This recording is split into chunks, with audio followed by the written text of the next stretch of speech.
자, 다시 한번. 전쟁이라는 게 상상이 가능하려면 어떤 존재가 필요하다? 적에 대한 이미지와 개념이 필요하다가 되는 거죠. 적이 없으면 전쟁도 있을 수 없다는 거죠. 자, 그러면 다음 문장, 약간 이건 감각적이긴 한데 이런 것들이 빨리빨리 눈에 보이는 게 이제 필요하다는 거야. 결국 강조문이죠. 전쟁에게 의미와 justify, 정당화하다. 의미와 정당성, justification. 전쟁에게 의미와 정당성을 부여하는 건 바로 무엇? 적의 존재이다. 내가 전쟁을 하려는데 이 전쟁이 의미가 있고 정당성이 있으려면 적이 필요하다는 거야.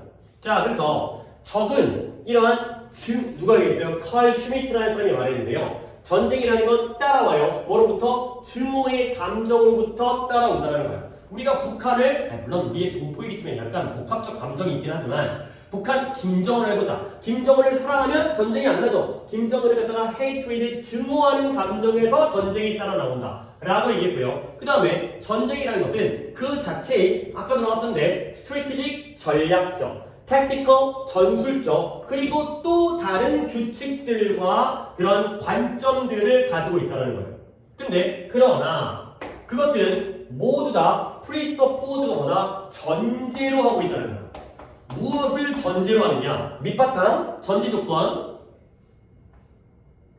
뭘 전제로 한다? 정치적 결정이 이미 이루어져 있다는 거죠. 근데 as to가 뭐예요? 뭐뭐에 관한. 이거 별거 아니지만 알아주세요. 뭐뭐에 관한 정치적 결정이 이미 이루어져 있다면 who the enemy is. 적이 누구인지에 대한 정치적 결정이 이미 만들어졌다라는 것을 전제로 한다는 거예요. 그러니까 다시 한번 이 문장이 조금 까다롭으니까 전쟁이라는 건 그 전쟁마다 전략적, 전술적, 그리고 다른 규칙들과 관점들을 가지고 있어요. 그러니까 여러 가지가 있다는 거야. 전략적으로 어떻게 해야 돼? 전술적으로 어떻게 해야 돼? 그 다음에 규칙들을 어떻게 해야 돼? 하지만 이 전쟁에서의 이런 관점과 규칙들은 싹 다 정치적인 결정이 이미 만들어진 거죠. 아, 우리의 적은 김정은. 이런 것들이 이루어져 있다는 걸 싹 다 전제로 한다.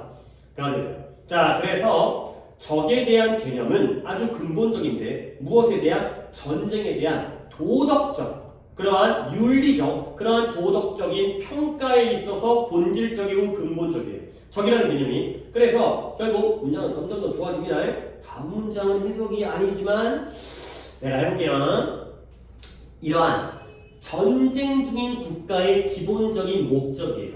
근데 뭐하는? 적의 이미지를 확립하려는 데 있어서의 전쟁 중인 국가의 기본적인 목적은 뭐 하는 것이다? is to distinguish 하는 것이다. 자, 내가 distinguish에 밑줄을 치면 뒤에서 어떤 전사와 함께 찾아서 보시면 구문이 잘 보인다.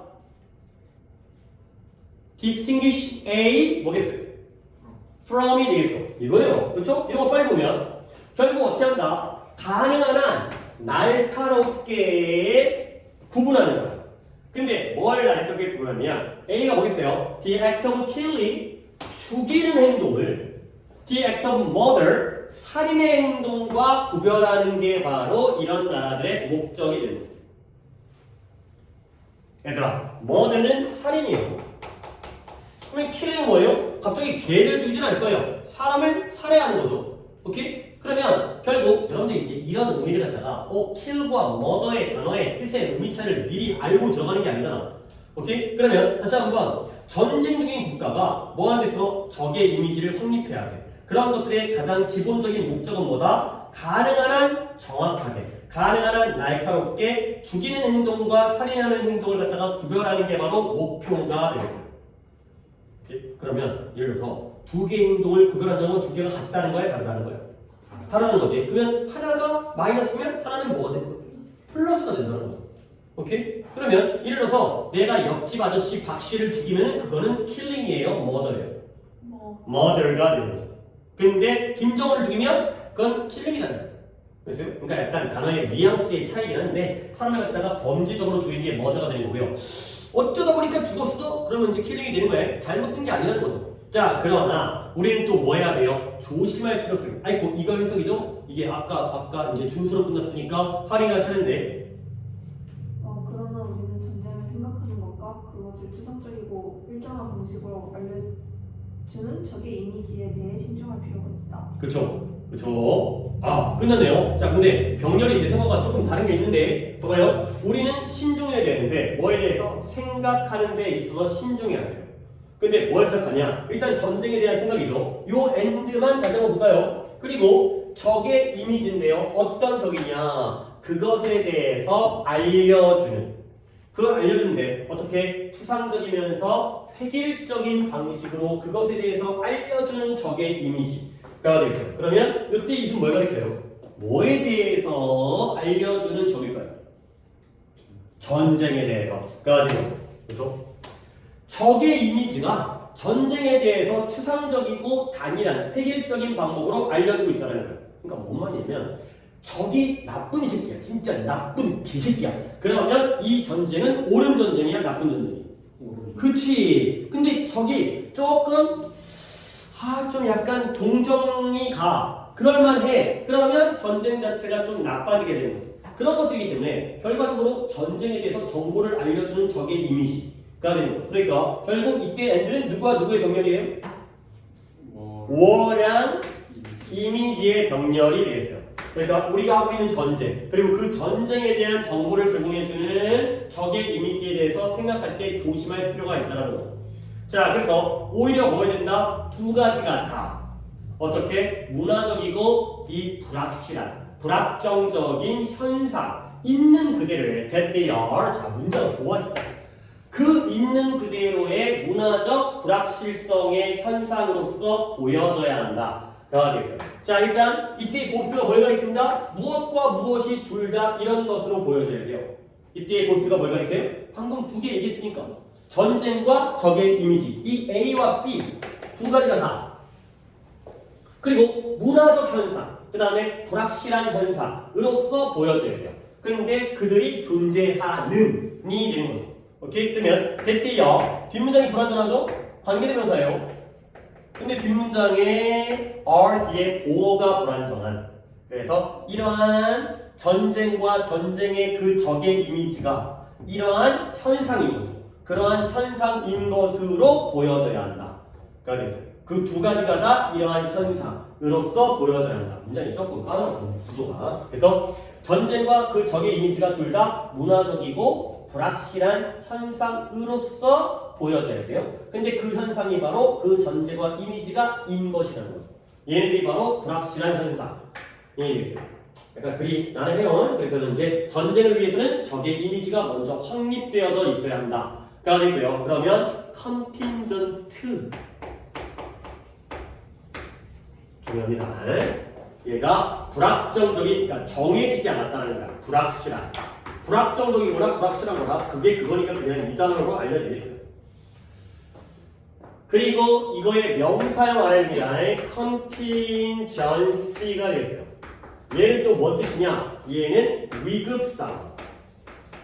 예상치 못한 상황이 바로 contingency가 되겠어요. 그러니까 이렇게 될 줄 몰랐어. 그게 정해진 게 아니었어. 갑자기 발생한 일이에요. 가 되고요. 그 다음에 하나 더 알려줄게요. 또 기출에 나왔던 건데 contingency fee가 있는데요. 얘가 성공 보수금으로 독해의 기출에 나온 적이 있어요. 이제 약간 너무 지역적으로 가보겠긴 한데 그래도 기출에 나왔던 건데 우리가 또 안 하고 넘어갈 수 없으니까.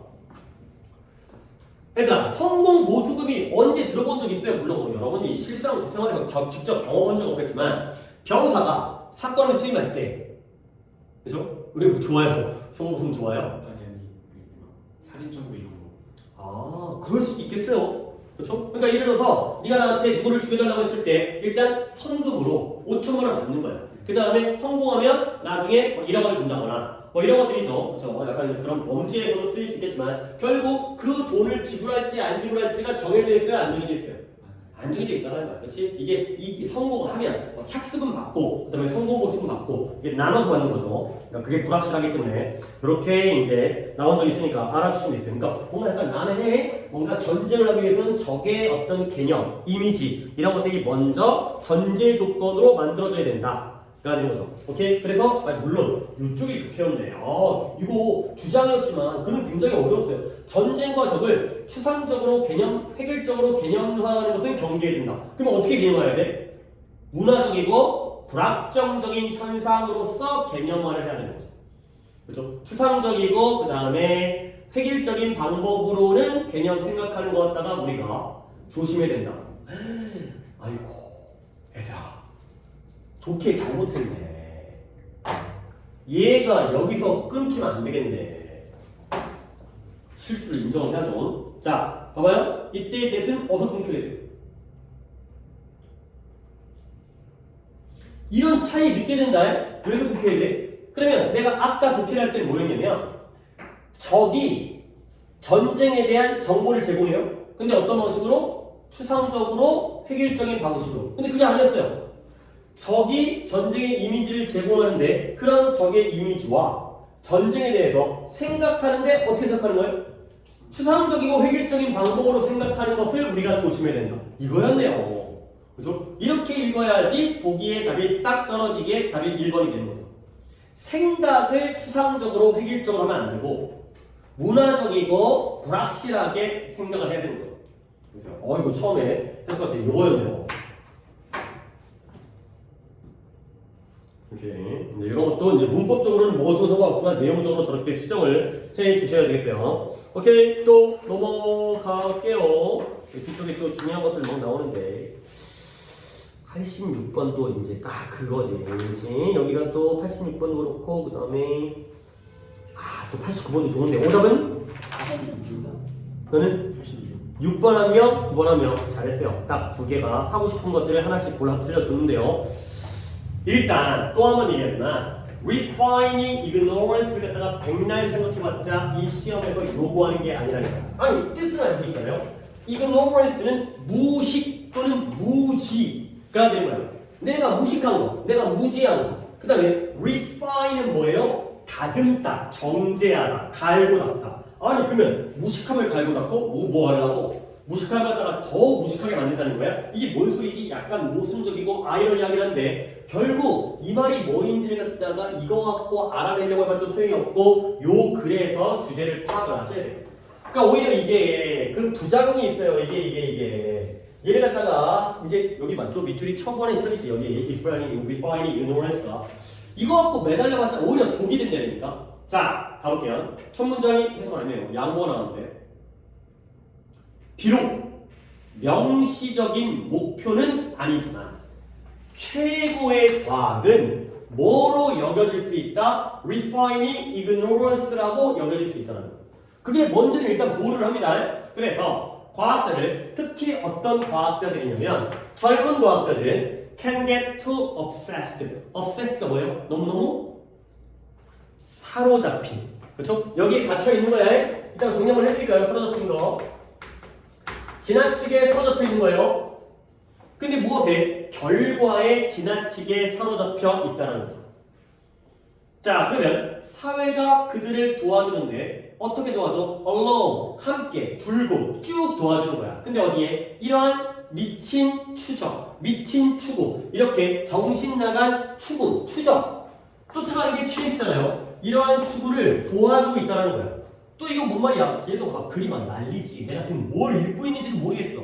어떻게 해야 돼? 봐야 돼. 그러면 큰 발견은 언론에서 보도되어지고요. 쇼업 나타나는데 대학교의 홈페이지에서 나타나고요. 그 다음에 help get grant 옛날에 얘기한 적 있습니다. 연구 보조금이에요. 보조금을 얻도록 도와주고요. 이것도 할까? 그 다음에 make the case 어떠한 주장을 하는데 뭐에 대한? 승진에 대한, 내가 승진하는 것에 대한 근거와 주장을 만들어낸다는 거죠. 오케이? 우리가 과학자잖아요. 큰 발견을 하면 신문에 나와요. 홈페이지에 나와요. 보조금 받아요. 그 다음에 승진해요. 오케이? 그러나 바로 그러나 나오네. 그건 뭐예요? 잘못된 거예요. 잘못되어 있다는 거죠. 그러면 바로 또 나오니까 이제 눈 보이네. 이제 위대한 과학자들 그리고 어떤 사람들이죠? 동격인데요. 선구자, 개척자이라는데 우리가 존경하는 그러한 개척자들은 뭐 하지 않는다? 나의 법비가 되겠네요. 중요하겠네요. 해석인가? 아니 다행히 아니네요. 다음 문장 해석이네요. 자, 뭐한다? 이러한 위대한 과학자들과 우리가 존경하는 이러한 선구자들은 not concerned with the result, but with the next question. 이 되겠어요. 결과에 관심 있어 하는 것이 아니라 다음 질문에 관심 있어 한다는 거죠. 훌륭한 사람들. 그러면 우리가 이제 여기서 눈치를 까는 것. 아까 과학자 중에 젊은 과학자들은 무엇에 서독해 있다고요? 결과에 서독했어요. 근데 위대한 과학자들은 결과에 관심 있는 것이 아니라 다음 질문에 관심이 있다는 거죠. 오케이? 먼저 나온 순서대로 얘를 갖다가 A라고 하면 이 위대한 과학자들은 다른 존재죠. 그렇죠? 그러면 A는 무엇에 관심이 있어요? 결과에 관심이 있어요. 근데 B는 무엇에 관심이 있어요? 다음 질문에 관심이 있죠. 오케이?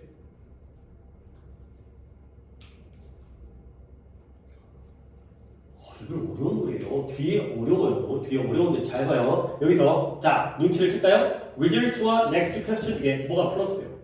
넥스트. 그렇죠. 이게 플러스예요.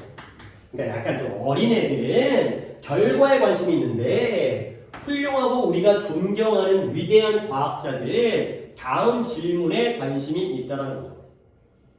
자, 뒷문장 어렵습니다. 매우 존경받는 물리학자 엘리코 페르미라는 사람이에요. 얘가 그의 학생들에게 말했어요. 뭘 말했냐면 멋진 말이긴 해요. 실험은 실험인데 성공적으로 가설을 증명한 실험은 측정이래요. 그러면 one that doesn't is a discovery. 그렇지 이거 해석해봐. 그러네요. 일단 오케이 나도 하나 할게요. 그렇지 않은 것은 발견이라는 거죠. 오케이? 이걸 시킨 이유는 뭐냐면 물론 여러분들이 해석을 해왔으니까 좀 더 답이 빨리 나올 것 같은데 이때 원이 뭘 가리키고 이때 이 doesn't 뒤에가 뭐가 생략되어져 있는지를 내가 궁금해서 시킨 거였어요. 오케이? 왜 이렇게 각도가 안 맞나? 이상한데? 아까부터 굉장히 약간 기울어져 있었네요. 아이고. 근데 뭐 어차피 영상 볼 때 핸드폰 기울이면 되는 거니까. 자, 봐봐요. 한 번 더 볼게요. 이 페르미가 학생에게 뭐라고 했냐면 성공적으로 가설을 증명하는 실험은 측정이고 그렇지 않는 것은 발견이다. 가 되겠습니다. 오케이? 그러면 이때 뭐가 더 쉬울까요? 원이 쉬울까요? 아니면 더진디가 쉬울까요? 아무거나 얘기하세요. 원이 뭐예요? 실험이죠. 익스페리먼트가 되겠어요. 가까이있네요. 그러면 더진디에는 뭐가 생략됐어요? prove가 생략되어져 있게 되겠어요. 그러니까 가설을 증명하는 것은 실험은 측정이고요. 가설을 증명하지 못하는 실험이 바로 발견이 되는 거죠. 그러니까 예를 들어서 우리가 이건 당연히 가설이 아니긴 하지만 해가 동쪽에서 뜬다 라고 내가 가설을 세웠어요. 그런데 내일 아침에 일어났더니 진짜 동쪽에서 떴어요. 그거는 발견이에요? 측정이에요? 측정이죠. 원래 남들도 다 아는 거야. 그 별거 아니죠. 근데 아침에 일어났더니 해가 서쪽에 떴어요. 이게 바로 뭐예요? 발견이죠. 그래서 내 가설이 틀렸네? 이게 바로 발견이라는 거예요. 오히려 우리가 알고 있는 내용들을 증명해 주는 건 그냥 계산하고 측정하고 관찰한 것뿐이고 원래 알고 있었던 게 아닌 게 바로 발견이 되는 거죠.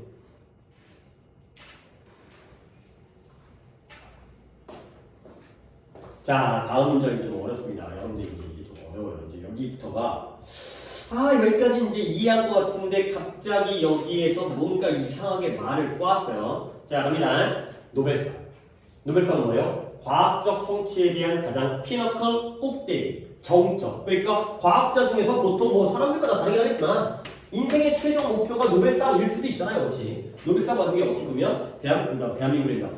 우리 지구상에 존재하는 가장 이제 존경받는 영예로운 상이기 때문에. 근데 노벨상이 바로 과학적 성과의 가장 최고점, 정점, 최고점 이거든요. 근데 이것이 수여되어져요. 근데 뭐가 아니라 또 나의 법규가 나오네요. 과학적 성과의 일생의 과학적 성과에 대해서가 아니라 but a single discovery, 단 하나의 발견. 그리고 그 결과에 대해서 수여되어지는 거죠. 잠깐 노벨상이 A가 아니라 B에 대해서 수여되어지는데 B가 아까 뭐였죠? 하나의 발견 결과죠. 결과가 플러스에서 마이너스였어요. 마이너스였죠. 그러면 일생 동안의 과학적인 성과가 플러스가 돼야 되는데 그러면 노벨상은 상을 잘못 주고 있네. 그렇잖아요. B가 뭐예요? B가 이거죠. 그러니까 다시 한번 이 result가 A였고요. B가 next question이었죠. 그렇죠? 그러면 여기 결과니까 얘가 안 좋은 거 아니야? 그렇죠? 근데 이게 아니라 이걸로 수여되니까 노벨상이 잘못됐네. 다음 문장을 보겠어요. 그러니까 이 문장이 굉장히 혼동을 일으킬 만한 문장인데 다음 문장. 비록 노벨상 위원회가 깨닫고 있어요. 뭘 깨닫냐면 어떤 면에서 in some way 어떤 면에서 깨닫고 있는데요. 뭘 깨닫고 있다? 이것이 this is not really 이것이 진정으로 과학적인 정신에 있지 않다라는 걸 깨닫고 있죠. 심지어 이분도가 아니었네요. 비록이 아니라 심지어 노벨상 위원회조차도 이것이 과학적인 정신 안에 있지 않다는 걸 깨닫고 있다는 거죠. 오케이? 그러면 이때 디스가 밝힌 건 뭐지? 노벨상을 뭐에 대해서 주는 것들이 과학적 정신에 있지 않다는 걸 깨닫고 있어요? 그쵸? 결과에 대해서 준다는 것이 이건 과학적인 정신이 아닌데 진정으로 과학적인 정신 속에 있는 게 아닌데 그러다 보니까 그들의 그러한 수상 문구 이런 시상 문구가 citation 일반적으로 공경해요. 무엇을 공경하냐면 수상 문구에서 발견은 발견인데 어떤 발견이냐? For having opened a field 하나의 분야를 열어주었다. 그 다음에 transformed a field 하나의 분야를 변화시켰다. 그 다음에 taken a field 하나의 분야를 새롭고 예상치 못한 방향으로 이끌었던 그러한 발견들을 갖다가 공경하는 그러한 문구를 가지고 있다가 되는 거죠. 그러니까 실제로 노벨상은 결과에다가 주는 거야? 일생 동안의 과학적 성과에 대해서 주는 거야? 결과에 대해서 주는 거지. 근데 그것이 어떻다고 느끼고 있어요? 제대로 된 과학적 정신이 아니라는 걸 깨닫고 있어요. 그러니까 수상 문구에다가는 딴 얘기를 하고 있죠. 그렇죠? 실제로 이렇게 주면서 나는 해요.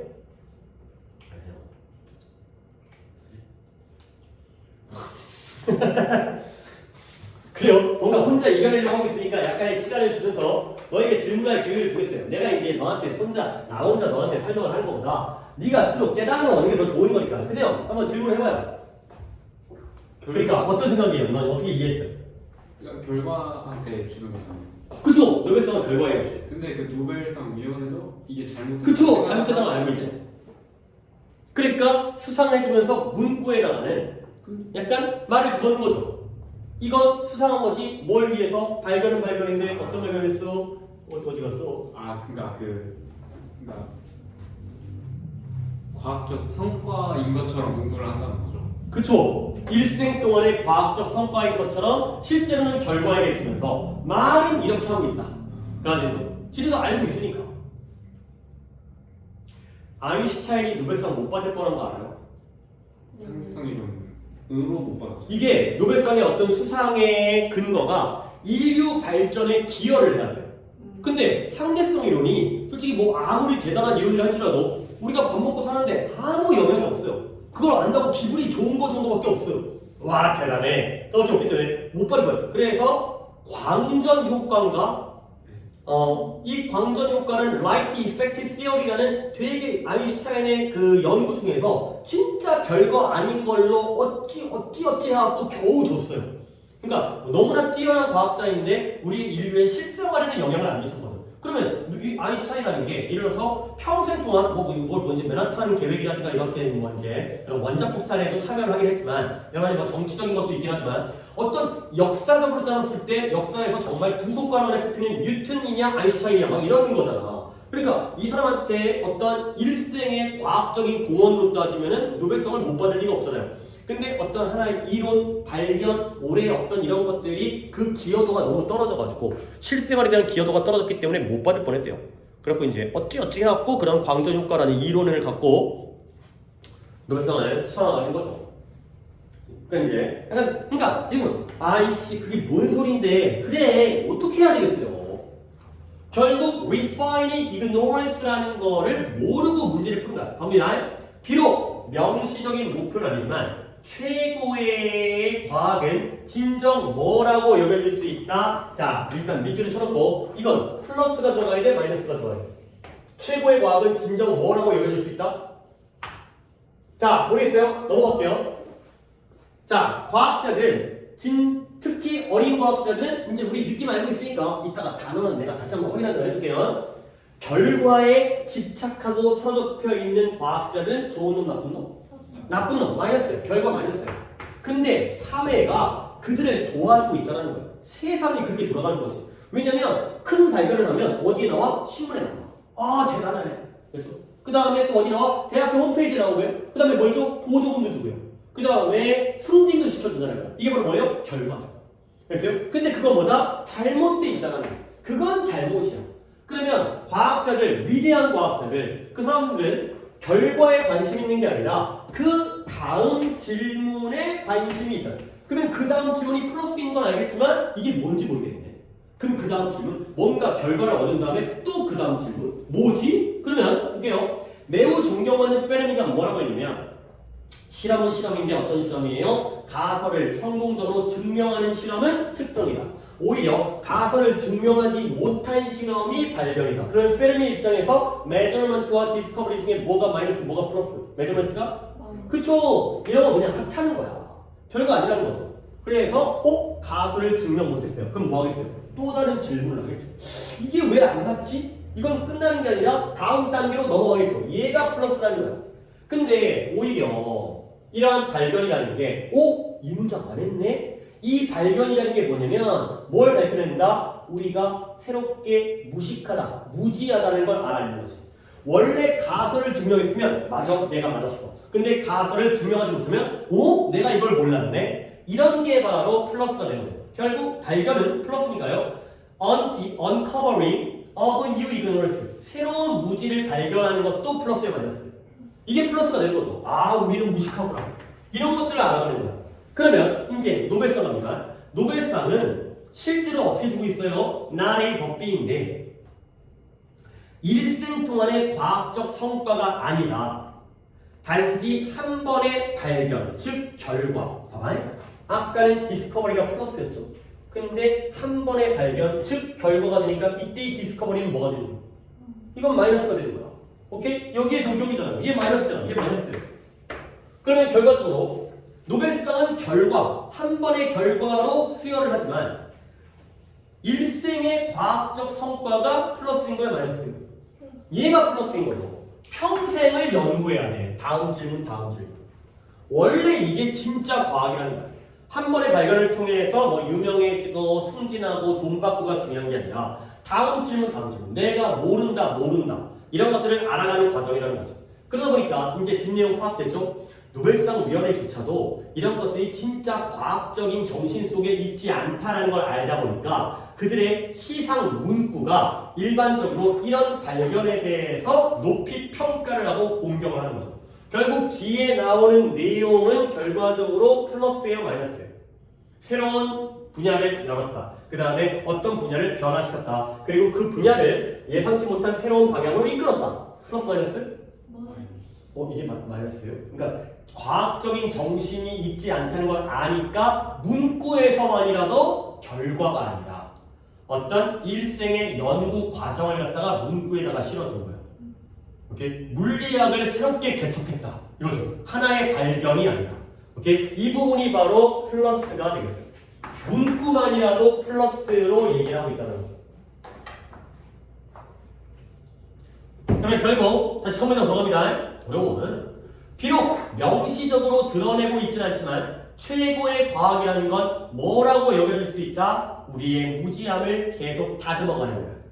오케이? 그러니까 이것도 몰라 또 다듬어. 이것도 몰라 또 다듬어. 오케이? 다시 한번 지금 내용에 있었던 결과 마이너스와 나머지 플러스 중에서 여기에는 뭐가 들어야 돼? 마이너스가 들어야 돼? 플러스가 들어야 돼? 플러스가 들어야 돼. 이게 바로 최고의 과학이다. 그러니까 굉장히 철학적이죠. 지금 과학의 어떤 본질에 대한 얘기이기 때문에 어떤 과학적 실험도 아니고 과학이란 무엇인가, 과학이라는 건 무엇이어야 하는가에 대한 글이기 때문에 굉장히 난해요. 까다롭고. 근데 이 어떻게 어쩔 수 없어. 이거 이렇게 읽어야 되는 거야. 요전에 플러스가 들어가구나. 이 refine이 ignorance라고 생각하지 말고 next question. 그 다음에 무지를 새로운, 내가 이것도 몰랐네. 이를 알게 되고. 그 다음에 발견을 발견했는데 이런 발견이죠. 이런 발견이 아니라. 그 다음에 일생 동안의 과학적 업적. 그 다음에 어떤 분야를 열었다. 분야를 변화시키고 분야를 새로운 방식으로 이끌었다. 그러면 플러스가 들어가는 거야. 오케이? 그러면 보기도 아름답네요. 자, 일단 하나씩 갑니다. 1번. 알려진 것을 뛰어넘어 알려지지 않은 채 남겨져 있는 것을 향해서 찾아가는 것. 그 다음에 2번에 궁극적인 설명, 이미 발견되어진 것에 대한 궁극적인 설명을 제공하는 것. 3번에 기존의 지식을 객관적인 마음가짐을 가지고 분석하는 것. 4번에 과학자들에게 영감을 주는데요. 뭐함으로써? 중요한 발견을 퍼블리사이징, 공개함으로써, 발표함으로써, 퍼블릭, 공개적으로 만드는 거지. 그 다음에 5번에 학생들에게 알려주는데 과학의 새로운 분야를 알려주는 거죠. 오케이? 자, 그러면 내가 딱 봤을 때 3개는 반대로 가고 있고요. 그나마 2개가 한쪽 방향인데 그 둘 중에 답을 골라야 될 것 같아. 오케이? 여러분이 또 어떻게 느끼는지 모르겠지만, 자, 일단 준서가 이거 틀렸죠? 준서에게 먼저 선택의 기회를 드리겠어요? 다음이요? 네, 1번. 1번이 되겠어요. 오케이? 그러면 2번 반대죠. 뭐냐면 이미 발견되어진 것에 대한 설명을 제공하는 것. 이미 알고 있는 사실. 그 다음에 3번에 기존의 지식을 분석하죠. 객관적으로. 이것도 result예요. 그 다음에 4번에 중요한 발견을 공개해라. 이것도 결과죠. 유명해지는 거니까. 그나마 5번에 새로운 분야의 과학인데 학생들이 삐끗한 거예요. 학생들에게 알려준 게 아니죠. 뭐 인류에게 알려준다든가. 이렇게 가야지. 그러다 보니까 이미 알려진 것에 멈춰져 있는 게 아니라 일생 동안 새로운 분야, 계속 다음 질문, 내가 또 모르는구나. 이런 것들을 계속 다듬어가는 거기 때문에 결국 글을 갖다가 이거에 매몰되어 있으면 안 되고 계속해서 글을 읽어야 되는 거예요. 그래서 결국 아는 걸 뛰어넘어서 모르는 쪽으로 다가가는 게 바로 진짜 과학이다. 까지가 되겠어요. 상당히 까다로워요. 그렇지. 이건 지금 몇 년도예요? 이게 2000 그래요. 뭐 얼마 전이긴 하죠. 이제 한 6년 뭐 이제 된 거긴 한데 19수는 무슨 아니었어요? 그랬나? 근데 뭐 어차피 영어는 절대평가가 된 상황이었기 때문에 그런 것들이 큰 영향을 잠깐만요. 2018, 2019 그때 영어 1등급 갑자기 떨어졌을 때긴 해요. 2018에 처음에 10% 나왔다가 이때에 4%인가? 로 떨어졌습니다. 6% 떨어졌나? 4% 떨어졌나? 19대가 되게 어렵다. 19년도 수능 영어의 등급 비율이 확 떨어질 때긴 했었는데 거의 지금 나와도 손색 없는 그러한 글이 되겠어요. 좀 괜찮죠. 자, 그러면 아까 내가 2가지 갖다가 오히려 갖다 보려고 했었는데 obsessed 이거 별건 아니고요. obsessed 사로잡힌, 갇힌, 거기서 벗어나지 못한다는 의미예요. obsessed 그러면 그냥 몇 개만 딱 느낌 보면 글에 보이는 단어들이에요. possessed, preoccupied, 그 다음에 stop. 여기까지를 정리해 주시면 되겠어요. 뭔가에 갇혀있는. 약간 느낌이 이런 것까지 가능합니다. 집착하는. 사로잡혀 있다는 게 거기에 집착한다는 거예요. 돈에서도 그래서 돈에 집착하는 거죠.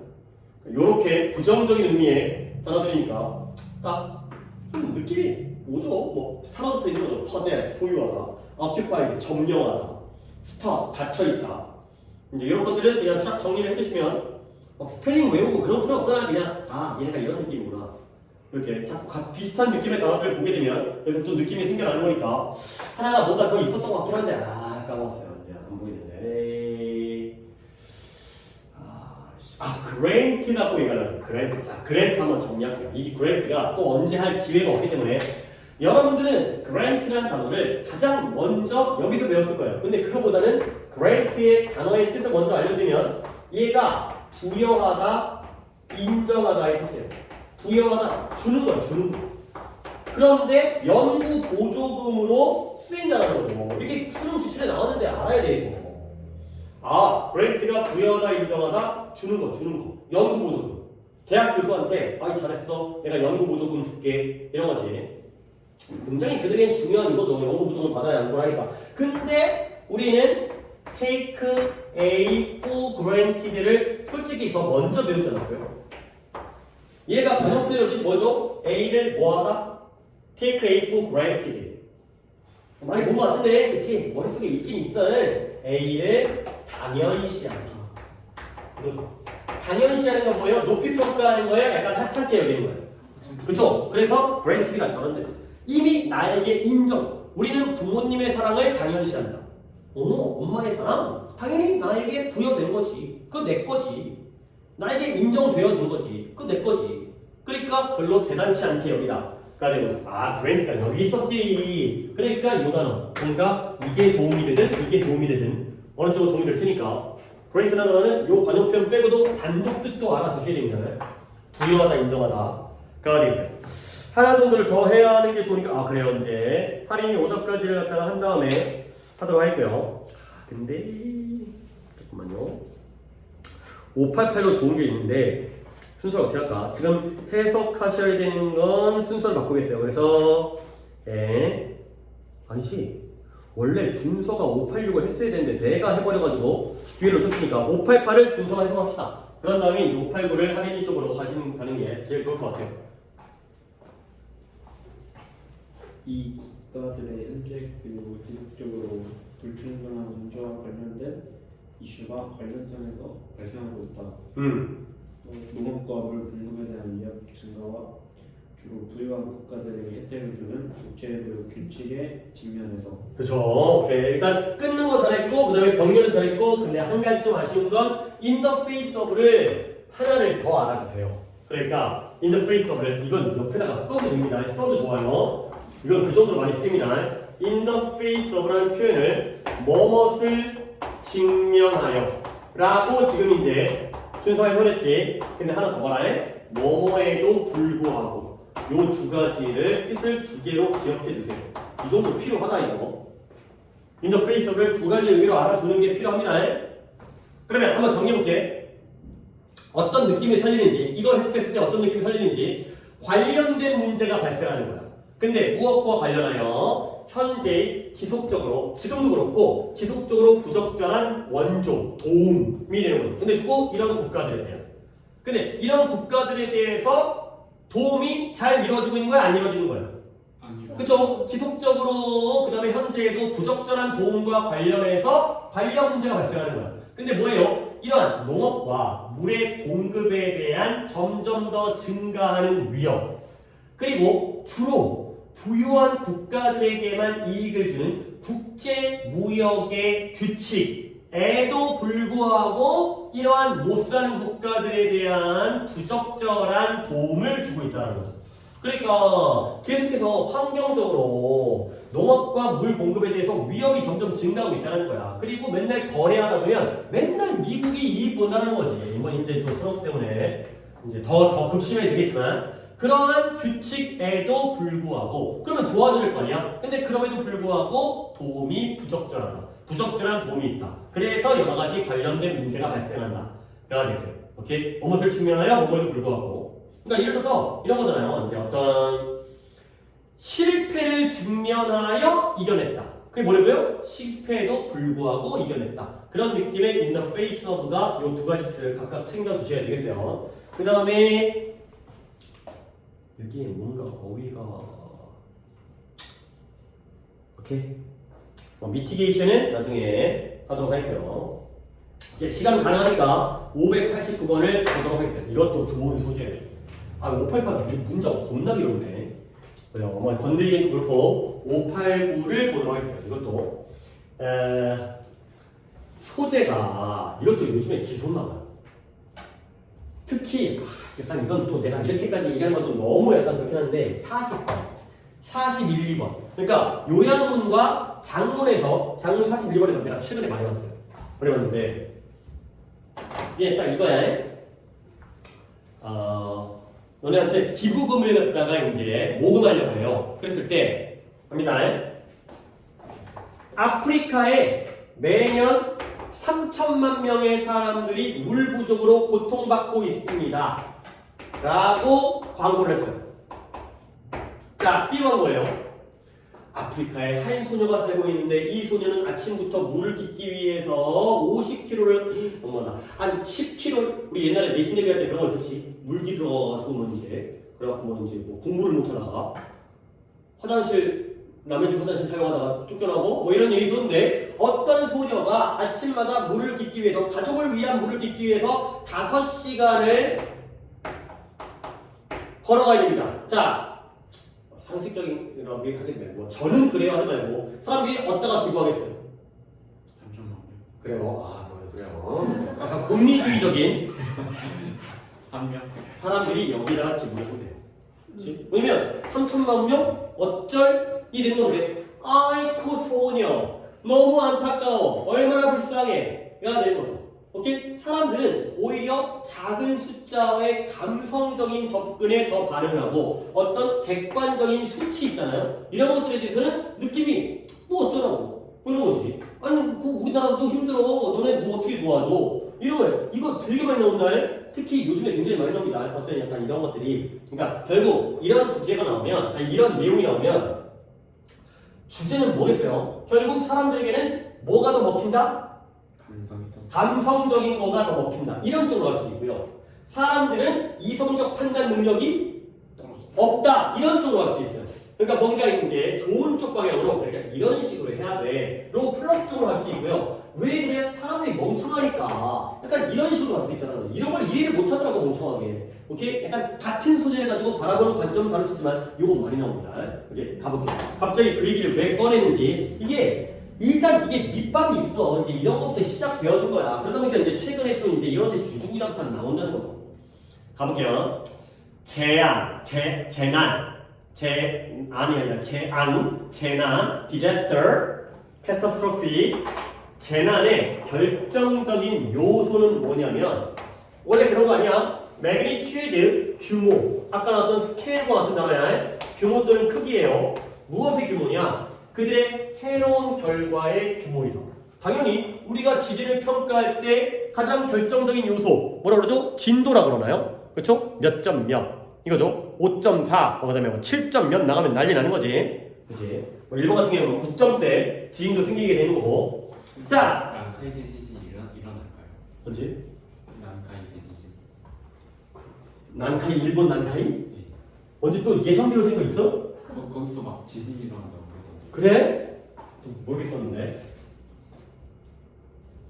잠깐만. 그거 좀 된 얘기 아니야 잠깐? 작년인가?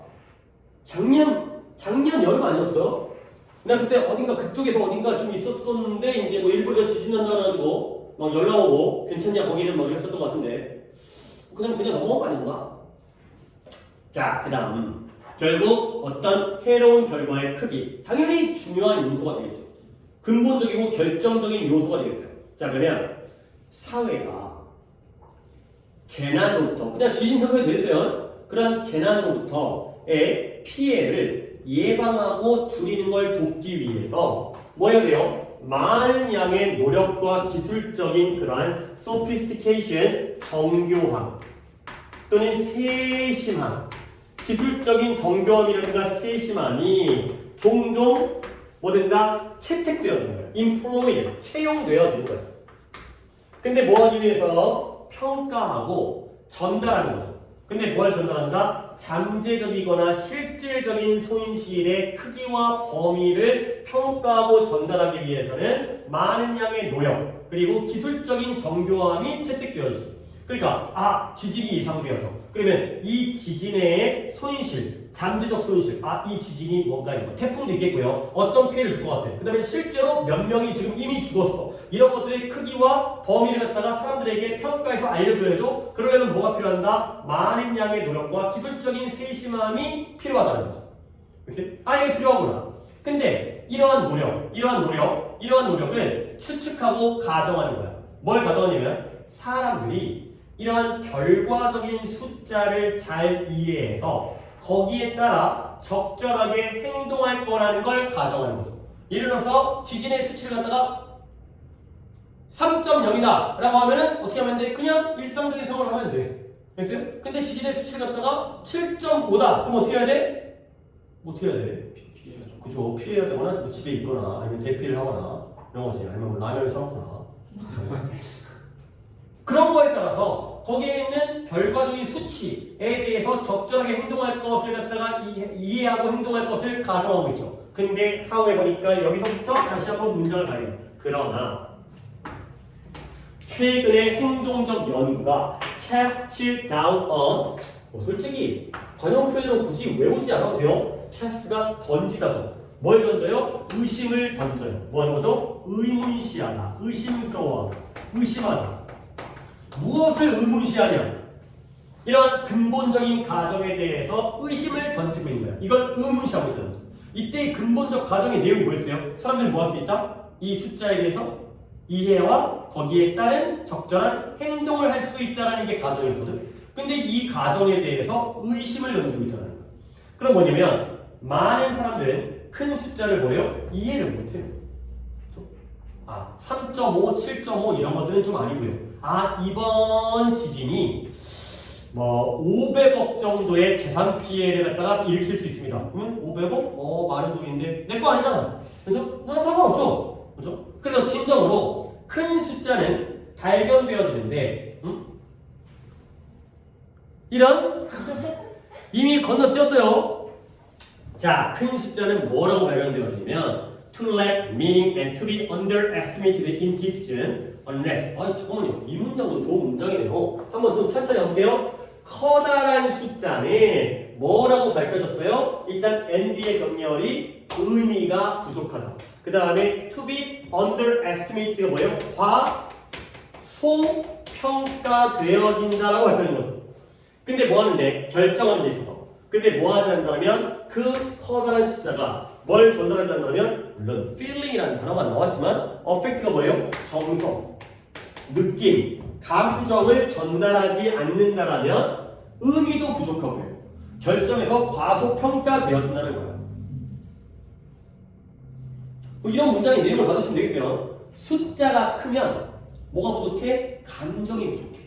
감정을 전달하지 못해.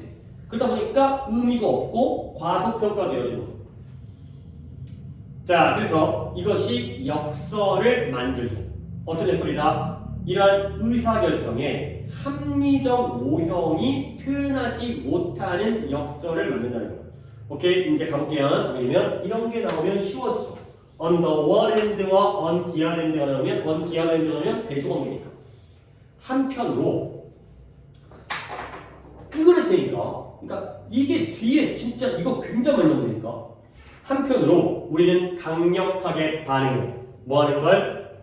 한 명의 개인 in need. 그 한 명의 소원이야. 공경에 빠져있는 필요한 게 많은 한 명의 개인을 도와주는 데에는 강력하게 반응해. 한 명 얼마나 힘들까. 근데 우리는 대량의 비극을 피하는 데에는 실패를 한다는 거죠. mass tragedy. 그 다음에 적절한 조치를 취하는 데 실패해요. 근데 뭐 하기 위해서? 자연재해로부터의 잠재적인 손실을 줄이기 위해 적절한 조치를 취하는 데 실패를 한다. 가 되는 거죠.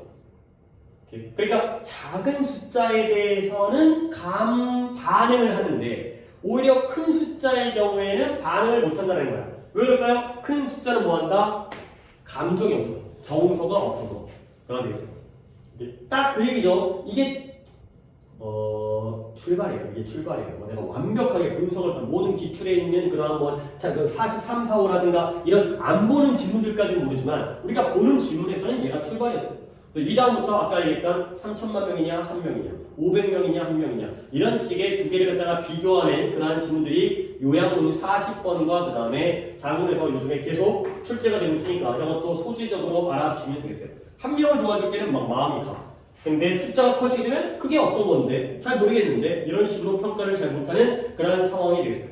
오케이? 그러면 답을 한번 찾아보시면 1번이요. 그쵸. 우리가 큰 숫자 속에서 길을 잃어버리는 거야. 이게 바로 대량의 거대한 매스 대중 다수 그 다음에 뭐 대량적인 재난에 대한 비극에 대한 무감각성 민감하지 못한다는 거죠. 오히려 작은 숫자에 대해서는 예민하게 반응하는데 거대한 대량적인 비극에 대해서는 insensitivity 무감각하게 반응한다가 되겠어요.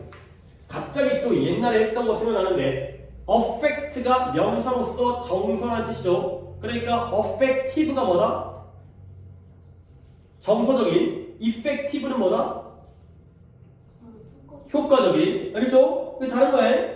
effective는 이성적인 거예요. 아, 효과적이구나. 근데 affective는 뭐예요? 감성적인 거예요. 완전 다른 거니까 알아두시고요. affection은 뭐였죠? 또 조금 또 이것도 이렇게 하다가 또 보기에 3월 모의고사에 딱 나와가지고 이것 때문에 단어 틀리면 애착. affect만 다시 한번 적어줄게요. affect는 감정 정서예요. 동사 영향을 미치다 말고 명사로 쓰였을 때는 얘가 정서, 얘가 사랑하는 마음, 애착. 이거야. 그거 막 복잡하게 정리하는 것보다 진짜 나올 가능성들이 용이니까. affection이 뭐 이런 것도 있는데 그건 여유가 많을 때 좀 알려주고 뭐 앞으로 우리가 얼만큼 여유가 있을지 모르겠지만 일단 또 그게 이제 EBS에 나오면 한 번 더 정리를 할 거야. 분명히 그거는 또 내신과도 관련성이 있기 때문에 그럴 때는 조금 더 꼼꼼하게 정리하고 그럴 때는 그냥 큰 줄기만 보여드릴 테니까 이런 것들은 좀 필히 외우도록 하셔야 되겠어요. 오케이? 자, 쉬었다가 가도록 하겠어요. 역시 그래서 뭐 예상은 한 3시간은 좀 안 걸릴 수도 있을 것 같고 지금 오답은 거의 지금 준서 혹시 오답 몇 개 남았어요? 94번 한 개. 94번이 이거는 좀 보기 때문에 그런 것 같긴 한데 그 다음에 할인이 오답 나왔어요? 저 94, 98이요. 94, 98 그러면 겹치니까 그냥 이거 98번 해야죠. 이것도 오늘의 주인공이긴 하고 600번 박스인데 이렇게 해야 되는데 그러면 오케이 잠깐 쉬었다가 하도록 하겠어요.